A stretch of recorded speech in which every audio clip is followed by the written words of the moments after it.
우리 옆에 분에게 한번 인사합시다. 사랑합니다. 축복합니다.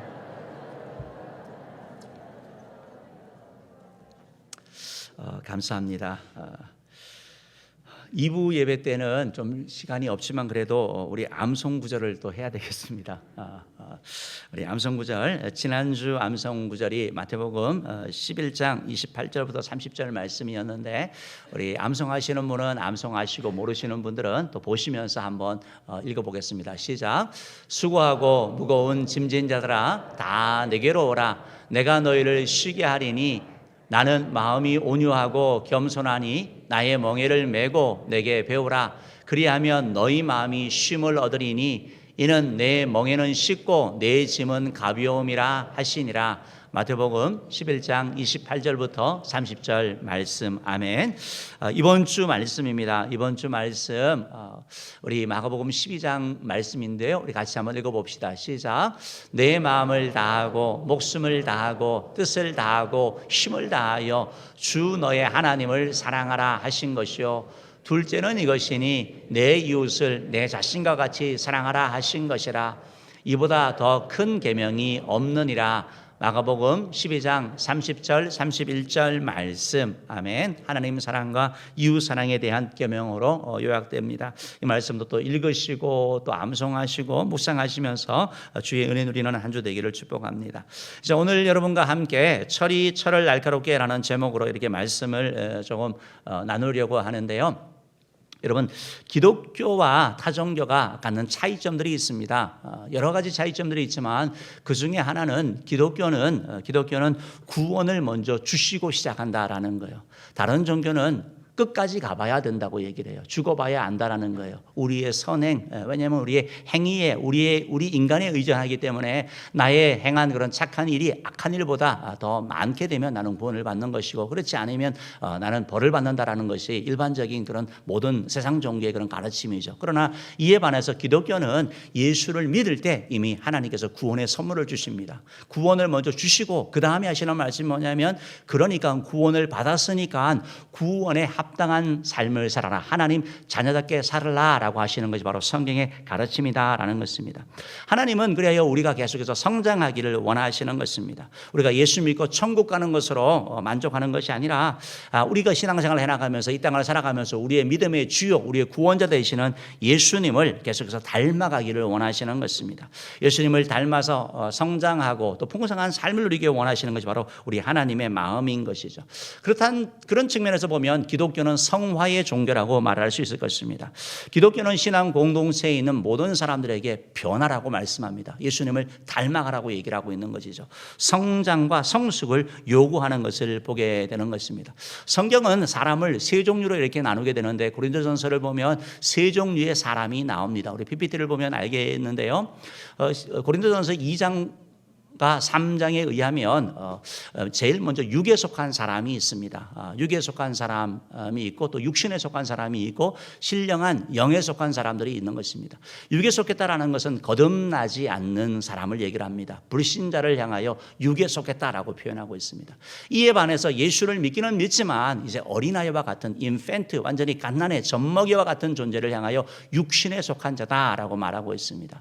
육신에 속한 자는 단단한 음식을 먹지 못하고 젖을 먹는 그런 존재를 얘기를 하는 것이죠. 자기 자신에 대한 관심만 있는 것이고 우리의 하나님의 교회를 위하여 헌신하든지 봉사든지 여기에 대한 부담을 갖는 그런 존재를 얘기를 하는 것입니다.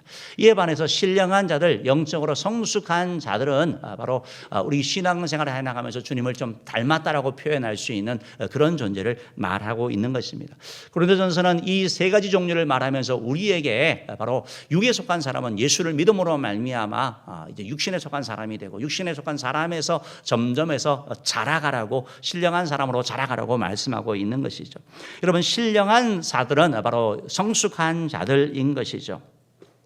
성숙한 그리스도인들이 뭐냐라고 할 때 성숙한 그리스도인들의 특징이 있습니다. 성숙한 그리스도인들은 하나님의 영광을 그의 삶의 최우선이 목적이 되는 것입니다. 보통 사람은 다 자기 자신을 위해서 살고 자기 이기적으로 때로는 개인적으로 나의 가족, 내 사업, 나의 것 여기에 대해서 관심을 가지지만 영적으로 성숙하다라고 하면 이제 다른 것을 보게 되는 거죠. 하나님의 나라를 보게 되는 것이고 하나님의 교회를 보게 되는 것이고 하나님의 백성을 보게 되는 것이고 그래서 이타적인 삶을 향해서 나아가고 어떤 일을 하든지 먹든지 마시든지 무엇을 하든지 하나님의 영광을 위한 삶을 살려고 하는 자가 바로 영적으로 성숙한 자라고 표현할 수 있을 것입니다. 신령한 자, 영적으로 성숙한 자는 하나님의 영광을 취할 뿐만 아니라 또한 그 삶 가운데 거룩한 삶을 살아가는 자를 얘기를 하는 것입니다. 올해 우리 표어가 말씀과 기도로 거룩하여진다라고 얘기를 하는데 이것이 바로 성장, 성숙을 얘기하고 있는 거거든요. 즉 내 자신의 그러한 삶에 계속해서 거룩의 열매가 맺혀져 가는 것을 얘기를 하고 있는 것입니다. 또한 우리 삶 가운데 이 성숙하다라고 얘기를 하면 열매가 맺히는 걸 얘기를 하는 것입니다. 성령이 우리 가운데 거하심으로 말미암아 성령의 열매가 내적으로 맺히는 것입니다. 사랑과 희락과 화평과 오래 참음과 자비와 양성과 충성과 온유의 이런 열매가 내 삶 가운데 맺혀가는 것을 얘기를 하는 것입니다. 또한 외적으로는 전도의 열매가 맺히는 삶, 이런 사람이 신령한 사람이고 어떻게 보면 성숙한 사람이라고 표현할 수 있을 것입니다. 하나님께서는 우리의 이런 영적인 성장을 위해서 이런 변화를 위해서 여러 가지 일들을 하시는 것이죠. 가만두고 성장하라는 것이 아니라 하나님의 말씀을 주셔가지고 이 말씀을 통해서 깨달음을 주시는 것입니다. 내가 예수 믿기 전에 가졌던 그런 유교적인 생각, 가부장적인 그런 생각들, 세상적인 그런 생각들을 하나님의 말씀을 비추어서 그 말씀에 의하여 내 생각을 바꾸게 하시는 것을 보게 되는 것입니다. 때로는 하나님께서는 우리의 삶 가운데 시련과 어려움, 때로는 사건 사고를 통해 가지고 우리 스스로 가지는 내가 그래도 괜찮지 하는 우리의 잘남, 우리의 교만 이것들을 깨트리시면서 하나님을 바라보게 하시는 것을 우리가 알게 되는 것입니다. 또한 오늘 본문 말씀처럼 하나님께서는 때로는 사람을 통해서 바로 우리를 다듬어 가시는 것을 볼 수 있죠. 오늘 본문 말씀 17절 말씀 같이 한번 읽어봅시다. 시작. 철이 철을 날카롭게 하는 것 같이 사람이 그의 친구의 얼굴을 빛나게 하느니라. 여러분 이 말씀이 그런 거죠. 고대는 철이 가장 강한 금속이었죠. 철로 강한 것들을 만듭니다. 그리고 만든 그 철을 서로 부대낌으로 말미암아 이게 날카로워지는 거거든요. 더 그런 기능을 잘하게 하게 하는 것처럼 사람도 사람과의 관계를 통해서 얼굴을 빛나게 한다라고 말씀하고 있습니다. 여기서 철을 날카롭게 한다는 말과 얼굴을 빛나게 한다는 말이 좀 다르게 표현되었는데 원래 히브리어는 같은 말을 쓰고 있습니다. 같은 용어입니다. 철이 서로 부딪혀서 더 그런 기능을 하면서 그 역할들을 충분히 잘 감당하는 그런 존재가 되는 것처럼 사람과 사람이 함께함으로 말미암아 결국은 부대낌으로 말미암아 하나님이 그를 통해서 하기 원하시는 그러한 모습들, 하나님의 형상이 그 가운데 이루어지는 것을 말씀하고 있는 거죠. 즉 하나님께서는 우리의 사람과 이런 관계를 통해서도 바로 이런 영적인 성숙에 이르게 원하시는 것을 보게 된다라는 것입니다. 가만히 생각을 해보면 여러분 기독교는 처음보다 항상 끝이 좋은 그러한 종교입니다. 내가 예수를 믿을 때 처음 정말 갓난아이처럼 시작했는데 내가 예배를 드리고 기도하고 신앙생활하고 봉사하고 교제함을 통해서 점점 변하는 걸 보게 되는 거거든요. 내 삶 가운데 나타나는 그러한 하나님의 모습들이 있는 것을 보게 됩니다. 이것이 바로 우리에게 위로가 되는 것이고 지금 비록 내 모습이 좀 이렇게 실망스럽고 여러분 뭐 이러냐라고 한다면 여러분 포기하지 마시기 바랍니다. 신앙생활을 계속해 나가면 여러분은 계속 주님을 닮아가게 될 것이고 여러분 삶 가운데 주의 은총이 가득하게 될 것입니다. 오늘 본문 말씀처럼 우리가 얼굴을 이렇게 빛나는 삶, 성숙한 삶을 살려면 그러면 어떻게 해야 되느냐 세 가지를 살펴보려고 하는데요. 제일 먼저 여러분 철이 서로 이게 뭐 함께 비벼질 때 날카로워지는 것처럼 여러분 사람도 만나야 되는 것입니다. 함께 할 때 빛나게 되는 거예요. 사람과 사람이 함께 만남으로 말미암아 우리가 빛나게 되고 우리가 성숙하게 되는 것을 보게 됩니다. 함께함으로 말미암아 나의 부족도 보게 되는 것이고 함께함으로 말미암아 다른 사람의 장점도 보게 되는 것이죠. 하나님께서는 우리가 더 성장하고 성숙하기 위해서는 계속 만나야 될 것을 말씀하고 있습니다. 모이기를 힘쓰라라고 말씀하고 있습니다. 여러분 사람은 혼자 존재할 때보다 함께 할 때 이렇게 성장하게 됩니다. 나 혼자 있을 때는 아무도 건드리는 사람이 없습니다. 그래서 나는 성인입니다. 그러나 함께 지내다 보면 내가 성인이 아니라는 것을 알게 되는 거죠. 그걸 통해서 나의 모난 부분이 다듬어져 가는 게 되는 것을 보게 되는 것입니다.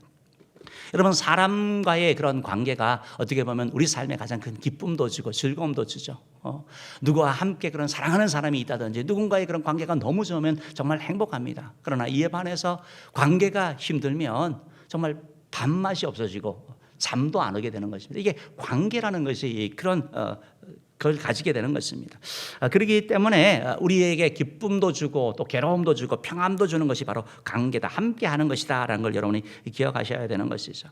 여러분, 사람이 이런 관계적인 그러한 존재이기 때문에 함께 살아가도록 만들었기 때문에 여러분, 사람은 혼자 있으면 좋은 것 같지만 혼자 있으면 버티지를 못하는 것입니다. 철학자이던 아리스토텔레스가 사람은 사회적인 동물이다라고 얘기를 했는데, 사회적인 존재라고 얘기를 했는데 바로 함께 살아가야 되는 것을 말씀하고 있는 거죠. 여러분, 죄를 져서 감옥에 가서 갇혔습니다. 그런데 제일 큰 형벌이 무엇입니까? 독방에 수용되는 거예요. 독방에만 보내지 말라고 하는 것을 우리가 보게 되는 것입니다. 계속 혼자 있게 되면 처음에는 괜찮은지 모르겠지만 그 시간들이 해서 정신 이상이 되고 이렇게 정말 어려움을 겪게 되는 것을 보게 되는 거죠. 사람은 함께 어려움이 있지만 함께 살아가야 되는 것을 보게 되는 것입니다. 우리가 최근 3년 동안 이 코로나를 겪으면서 우리가 어떻게 보면 이런 것을 조금 경험했습니다. 사람을 마음대로 만나지 못한다라는 거, 함께 어울리지 못한다는 것이 얼마나 큰 고통인지 알게 되죠. 코로나라는 것을 통해서 우리는 정말 우리의 관계가 축소된 것을 보게 됩니다. 가족들, 그리고 소수의 몇 사람들, 필수적인 그 외에는 사람들과 만나는 것들을 자제하면서 살아가면서 정말 만남이 정말 우리 삶에 정말 소중하고 정말 중요하다라는 것을 다시 한번 이렇게 느끼게 된 것이죠. 여러분, 코로나 블루가 유행이지 않습니까? 그 일이 무슨 일입니까? 혼자 있음으로 말미암아, 눌림으로 말미암아, 어떻게 보면 마음껏 교제하지 못하는 말미암아 생긴 것이 바로 코로나 블루, 그런 우울증의 그러한 증상이었던 것을 보게 되는 것이죠. 여러분, 우리가 말씀드렸듯이 이렇게 만나는 것의 중요성을 알지만, 그런데 정말 힘든 것이 사람과의 관계에서 기쁘고 즐겁지만 때로는 큰 상처를 받습니다. 사람과 함께 이렇게 지내면서 실망하기도 하고 아픔을 겪기도 하는 것이 관계라는 것이죠. 그래서 어떤 사람들은 오히려 관계를 피하려고 합니다. 사람을 만나지 아니하고 나는 하나님께 예배만 드리고 나는 신앙생활을 한다라는 이런 사람도 있습니다. 과거에도 그런 존재가 있었습니다.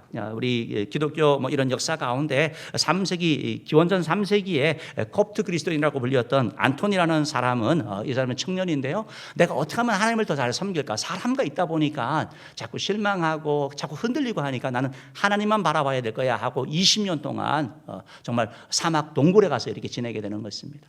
물론 영적으로 아주 깊어지는 거죠. 사막의 영성이 우리들 가운데 있습니다. 지금도 이걸 추구하는 그런 존재들도 있죠. 그러나 여러분, 우리가 때때로 우리 삶 가운데 고독이 필요하고 혼잡이 필요하지만, 그러나 성경은 본질적으로 혼자 있는 것보다는 함께 하라고 말씀하고 있는 것을 여러분이 꼭 기억하셔야 된다는 것입니다. 우리가 사람들과 함께 하지 않으면 상처를 받지 않게 되지만, 그러나 상처받지 않는 대신 우리는 늘 그 자리에 머물러 있게 되는 것, 변하지 않는 것, 성소를 향해서 나아가지 못할 수가 있다라는 것입니다. 여러분, 예수님께서 요한과 베드로와 요한과 함께 이렇게 변화산에 올라가셔서 예수님의 그런 변화산 모습을 보여주셨죠. 그때 베드로가 얘기를 합니다. 주님, 여기가 좋사오니 초막 3개를 지어서 우리가 여기서 거하면 좋겠습니다. 그런데 예수님이 뭐라고 말씀합니까? 아니다, 내려가야 된다고 말씀합니다. 바로 우리끼리만 있는 것이 아니라 세상 가운데 가야 되고 함께 어울러 살아가야 되는, 함께 해야 되는 존재인 것을 말씀하고 있는 거죠. 여러분, 오순절 성령 강림을 통해서 생긴 초대교회도 성경을 보면 날마다 모였다라고 말씀하고 있습니다. 함께 모일 때 서로를 보고 배우면서 성장하고 변화되는 것을 보게 되는 것이죠. 히브리서 10장 25절 말씀은 우리에게 대하여 바로 모임의 필요성에 대하여 이렇게 말씀하고 있습니다. 읽어봅시다. 시작. 하지 말고 오직 권하여 그 날이 가까움을 볼수록 더욱 그리하자. 여러분, 말세가 되면 점점 모이지도 않게 되게 될 거고, 코로나, 앞으로 지금 또 코로나 또 새로운 변이가 왔다 그러고 이런 여러 가지 일들이 일어나잖아요. 그러면 모이기를 자꾸 피하게 될 것인데, 성경은 뭐라고 하냐면 그날이 가까움을 볼수록, 예수님의 재림, 때로는 어려움이 다가올수록 우리는 더 모이는 자가 되어야 된다. 함께하는 자가 되어야지 우리가 변화되고 성장할 것을 말씀하고 있다라는 것입니다. 여러분, 우리가 일반적인 모든 만남이나 교제는 보면 내가 정말 편한 친구들, 가까운 친구들은 나랑 비슷한 비슷한 사람들을 만납니다. 같은 고향, 뭐 정치적인 생각이라든지 취미라든지 업종이라든지 비슷하기 때문에 어떻게 보면 그 모임 자체가 이렇게 즐겁고 또 큰 어려움이 없는 것을 보게 되는 것입니다. 이에 반해서 여러분, 교회는 다양한 사람들이 모입니다. 정치적인 성향도 다르고 고향도 다르고 또한 뭐 성별도 다르고 또 어떤 출신 그런 환경도 다 다릅니다. 직업도 다 다릅니다. 여러 사람들이 모이는 곳이고, 교회는 그러면 끼리끼리 모이게 해주면 참 좋겠는데, 교회는 뭐 기관, 셀, 때로는 어떤 봉사 보면 다 다양한 사람들이 만나게 되는 거예요. 그래서 그렇게 만나다 보니까 이렇게 때로는 스트레스를 받기도 하고 때로는 어려움을 당할 수 있다라는 것입니다. 그런데 여러분이 기억하셔야 될 것은 우리가 다른 사람과 함께함을 통해서 우리가 수용하는 걸 배우게 되는 거예요. 함께함으로 말미암아 나와 다른 사람들과 함께 어울리는 것을 보게 되는 겁니다. 여러분, 시냇가의 돌은 가만히 있어서 부드러워지는 게 아닙니다. 계속 부대낌으로 말미암아 철이 날카롭게 하는 것처럼 사람과 사람 사이의 그런 만남을 통해서 부드러워지는 거죠. 어떤 사람은 정말 예민한 사람이 있습니다. 유난하게 예민하고 상처를 잘 받는 그런 사람들이 있습니다. 그 해결책이 뭐냐면 안 만나는 게 아니라 계속 만남을 통해서 함으로 말미암아 다듬어지고 변화되어져 갈 수 있다라는 것입니다. 그러니까 주변 사람들이 나를 힘들게 하는 것이 아니라 사실은 하나님께서 나를 변화시키기 위해서, 나를 성장시키기 위하여 나에게 보낸 사람이다라고 생각을 하면 우리는 우리 마음 가운데 때로는 상처도 덜 받을 수도 있고 더 성숙을 향해서 나아갈 수 있다라는 것입니다. 여러분, 사람은 다 부족함이 있죠. 완벽한 사람은 없습니다. 탈무드에 이런 말이 있는데요, 천사의 장점은 결점이 없다는 것이다. 그러나 그것은 앞으로 나아갈 수 없다는 것을 말한다. 사람의 장점은 결점이 있다는 것이다. 다시 말해서 여러분, 우리가 부족하기 때문에 우리가 향상할 수 있고 성장할 수 있는 거거든요. 부족하기 때문에 내가 보고 배울 수 있다는 것입니다. 여러분, 대인관계를 해나가면서 교회 공동체를 하면서 여러분이 꼭 기억하셔야 될 것은 완벽한 사람은 없다라는 거예요. 완벽해 보이지만 완벽한 사람은 없다라는 거. 다 허물과 흠이 있음에도 불구하고 우리가 함께 모이는 거, 그리고 우리의 그 부족함을 채우는 것이 바로 교회 공동체라는 사실을 여러분 기억하시기를 바랍니다.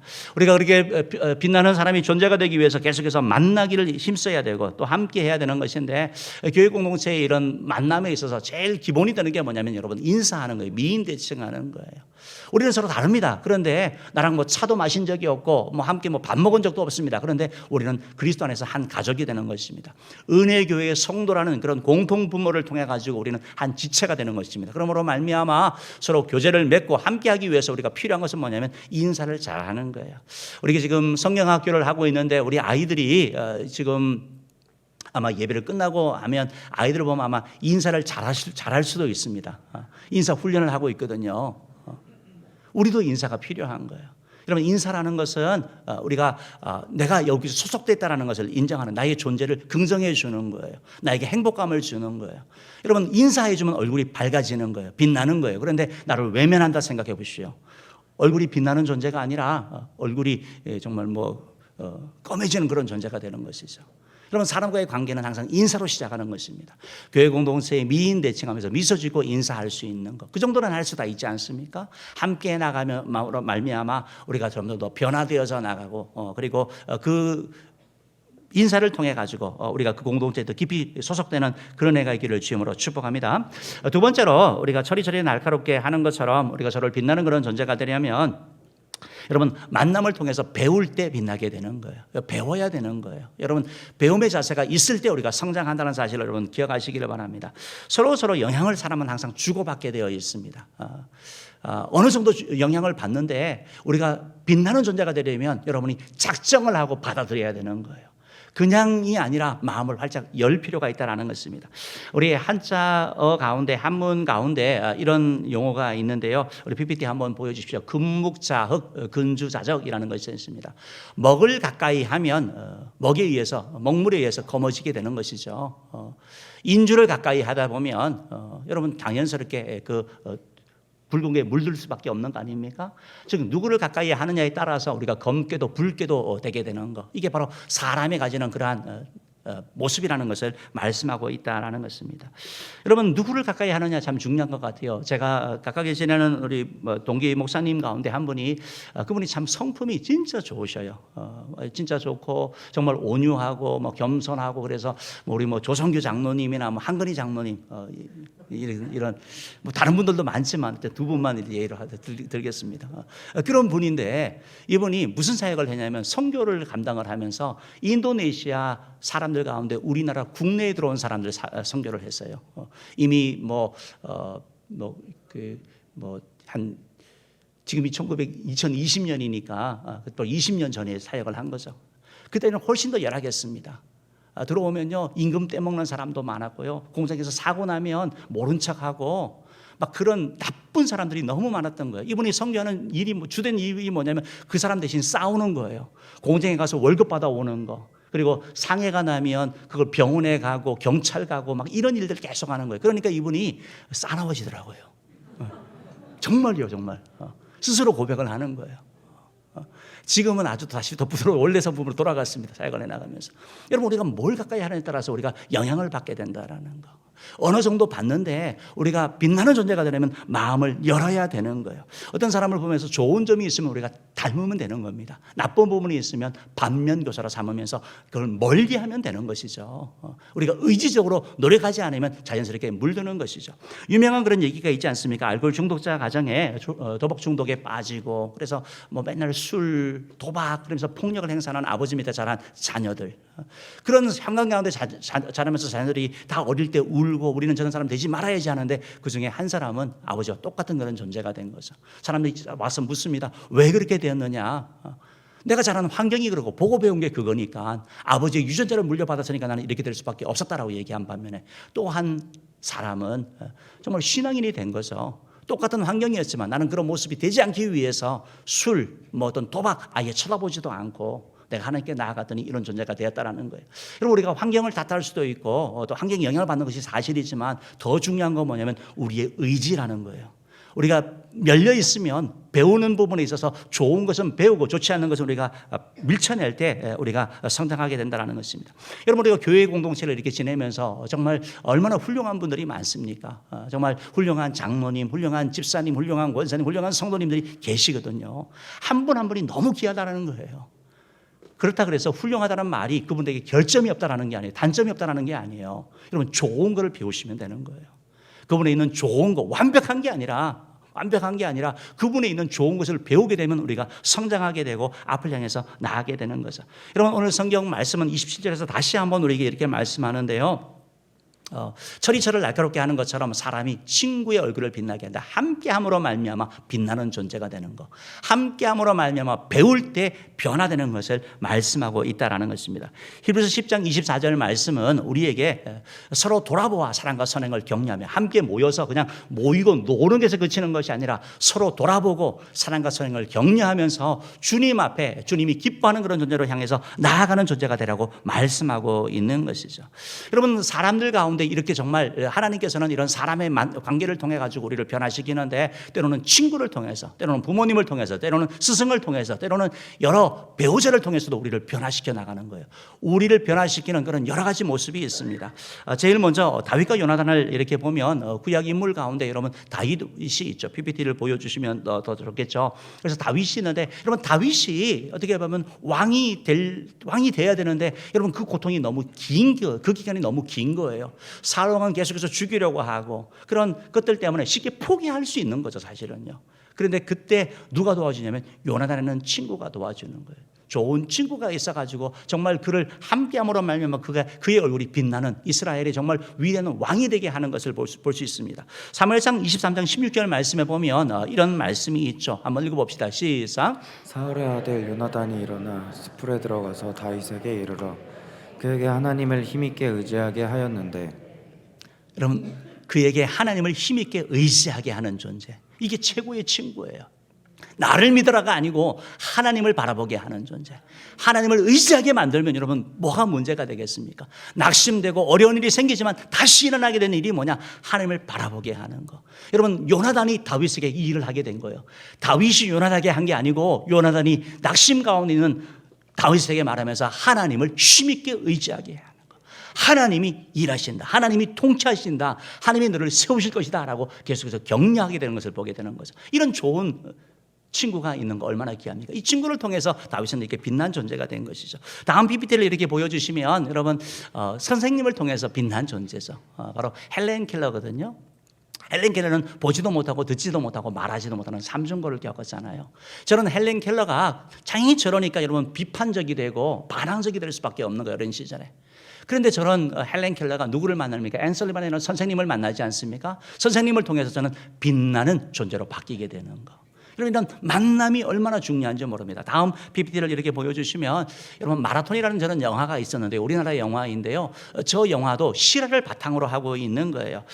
배형진이라는 자폐를 가진 아들을 놓고 어머니가 저 아들을 키우는 겁니다. 그래서 저 아이들을 통해서 춘천 마라톤에 완주를 하게 하는 것을 경험하게 되고 저 배영진이라는 저 청년이 처음으로 장애인 가운데 제일 첫 봄으로 최연소로 철인 경기에 나가서 완주를 하면서 철인으로 등록하게 되는 거예요.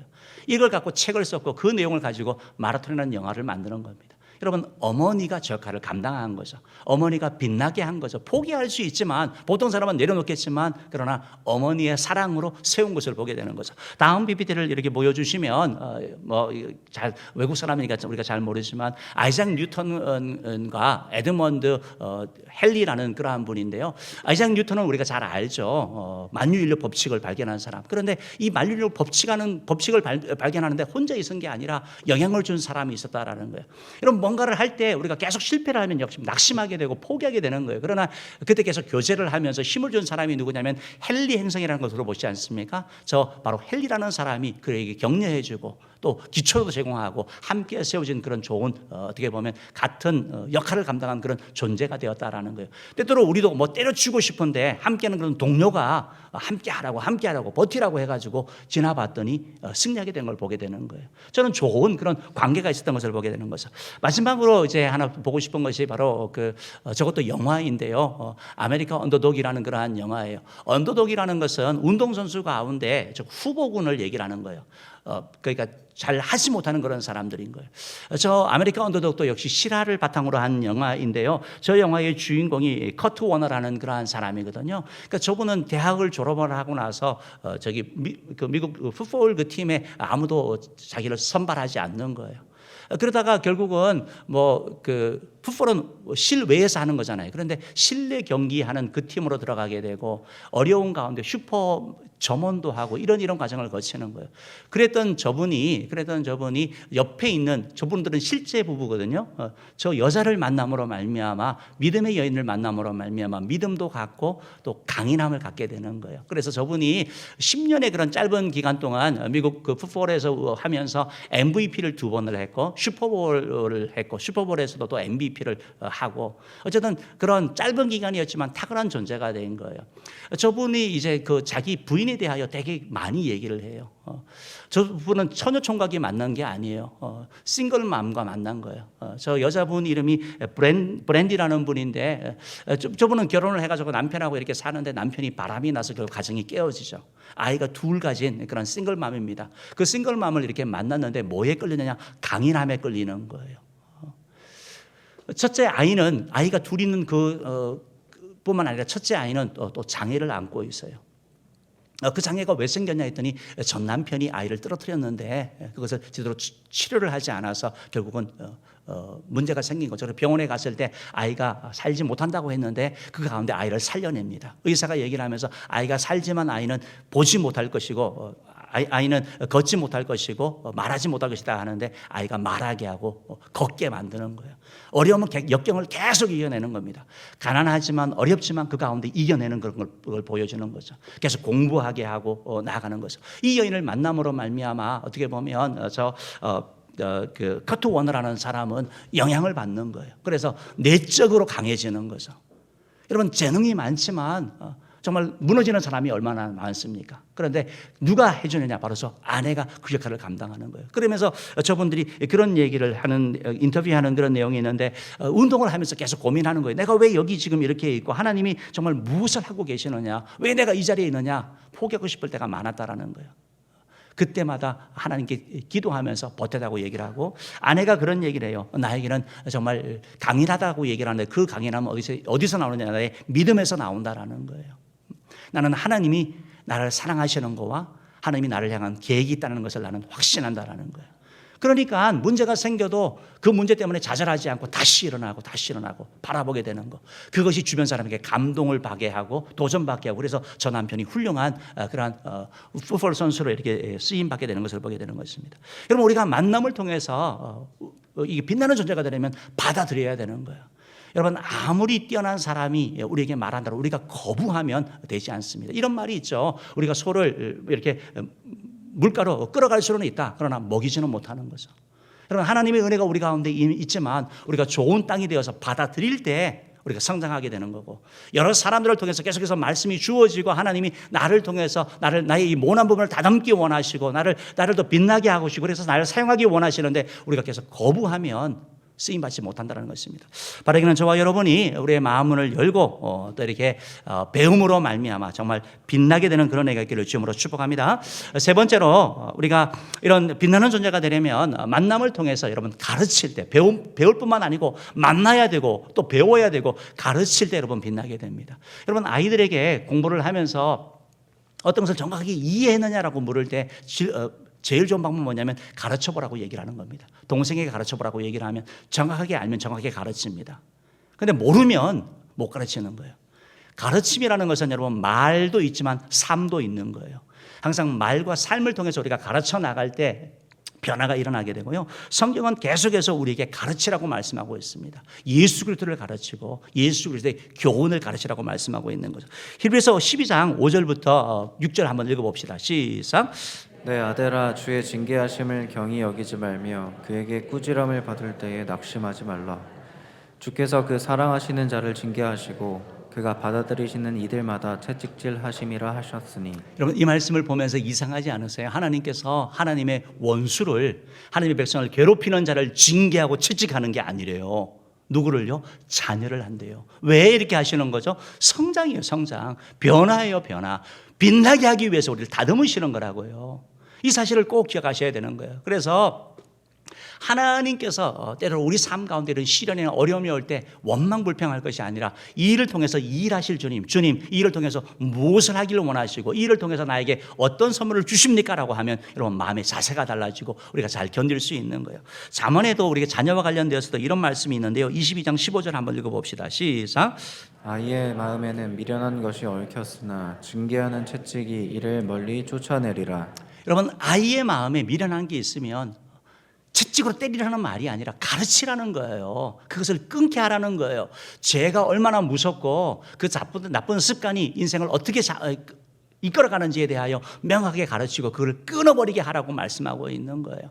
여러분, 잠언 29장 17절 말씀을 보면 이런 말씀이 있죠. 내 자식을 징계하라. 그리하면 그가 너를 평안하게 하고 또 내 마음에 기쁨을 주리라. 여러분, 징계하라. 계속 가르치라. 이렇게 말씀하고. 왜? 여러분, 징계하기가 너무 어렵죠. 사랑하는 자녀를 어떻게 일을 하냐고. 근데 하라고 말씀하고 있어요. 왜 그렇게 말합니까? 여러분, 히브리서 12장 11절 말씀 읽어봅시다. 시작.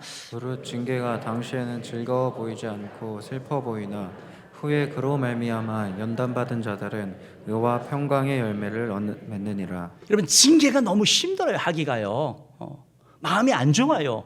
그래서 우리가 안 하려고 그래요. 근데 해야지 나중에 울지 않게 되는 거예요. 의와 평강의 열매를 거두게 되는 거예요. 우리 신앙생활도 마찬가지예요. 우리가 이 땅의 삶이 전부가 아닌 거 우리가 분명히 알고 있지 않습니까? 하나님께 하나님께 인정받는 사람이 되어야 되지 않습니까? 주님 앞에 갔을 때 착하고 충성된 종이라는 칭찬 들어야 되는 것이고 상급이 있어야 되는데 이 땅 가운데 그냥 뭐 편안하게 잘 살았다, 대충 예수 믿다가 왔다, 이러면 그건 안 되는 거죠. 우리가 잘 기억하셔야 되는 거예요. 요즘 이제 뭐 아이들과 가끔 이렇게 보는 것이 오은영 선생님의 그런 아이와 또 강아지를 지도하는 그 강형욱이라는 분이 또 있더라고요. 그걸 보면서 정말 공통점을 느끼는 거예요. 내용을 이렇게 보니까 핵심이 그거예요. 개가 안 돼요. 개가 알아요. 주인이 자기에게 어떻게 대하는지 안다라는 거예요. 그래서 강형욱 씨 아무리 막 엉망이고 막 물고 나쁜 버릇이 있는 사람도 이 강형욱 씨에 의해서 하면 다듬어지잖아요. 만들어지잖아요. 근데 제가 보면서 놀란 것은 개인데 개를 그렇게 막 훈련하는데 막 눈물을 흘리더라고요. 마음이 아프다 그러고. 저는 공감이 안 됩니다. 죄송하지만요. 개니까요. 그래서 못하는 거예요. 그래서 못하는 거예요. 개도 못하는데 자식을 어떻게 하겠냐고요.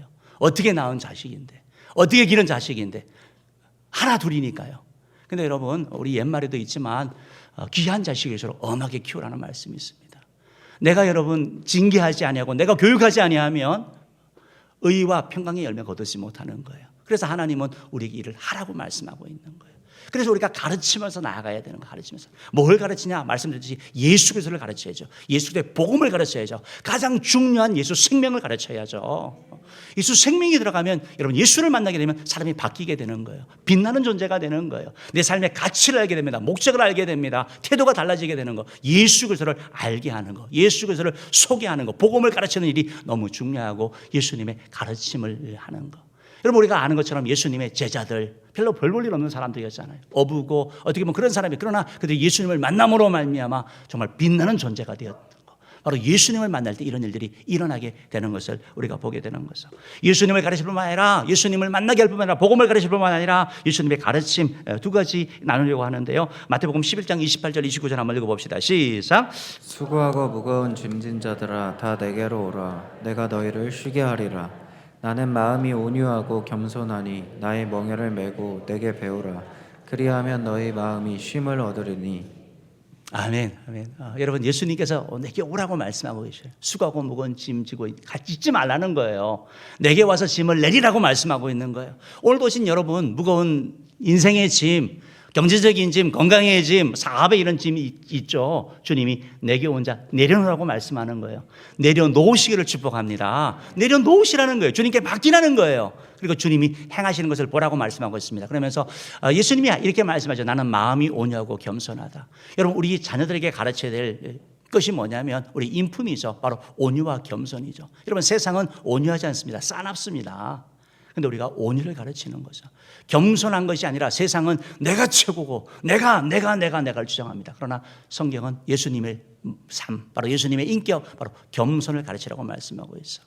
바로 우리의 내적인 부분이 아니라 우리의 행동과 관련되어서는 마태복음 7장 12절의 황금률인데요. 한번 읽어봅시다. 시작. 그러므로 무엇이든지 남에게 대접을 받고자 하는 대로 너희도 남을 대접하라. 이것이 율법이요 선지자니라.